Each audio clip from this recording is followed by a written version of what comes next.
Tonight, we are continuing to follow an anonymous letter a Wichita woman says she received saying her biracial grandkids were not welcome in their neighborhood because of the color of their skin. Nancy Worse says she got the letter on Monday. It says in part, quote, "We have noticed there are some black children at your residence. Maybe you are running a daycare or these are your children. In either case, we have put our house for sale. This neighborhood does not need any blacks in it," end quote. KSN's Chris Arnold continues to follow the story for us tonight. He joins us live from the Benjamin Hills neighborhood.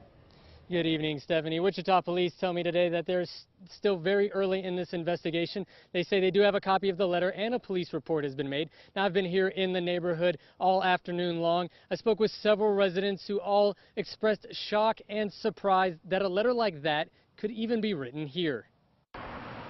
Residents of the Benjamin Hills neighborhood describe it as friendly and peaceful, which is why they can't fathom why anyone would write a hateful letter focused on race. My first reaction is I still can't believe that there's still hatred for color of skin to this day. It's just unbelievable. Tammy Swink has lived in the neighborhood for more than 20 years and was shocked to learn of the claim. It breaks my heart.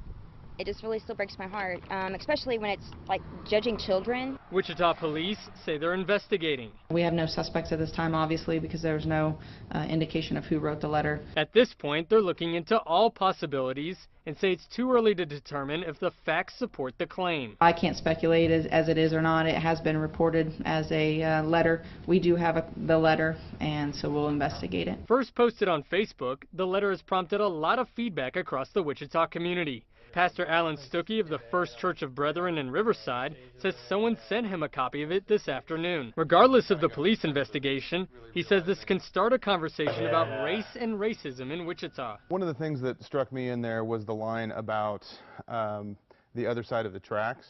And in Wichita, the reality is we are still a fairly segregated city. Pastor Stuckey says there's no easy solution for what he calls direct racism, but wants to be a part of a community that works towards solutions. I'm committed to trying to create some safe space for the people in our community, and just to make sure that people know that this is not the kind of neighborhood and the kind of community that we want to be.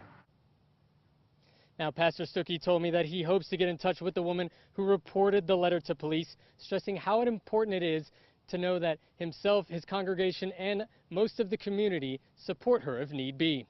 Live in North Wichita, Chris Arnold, KSN News.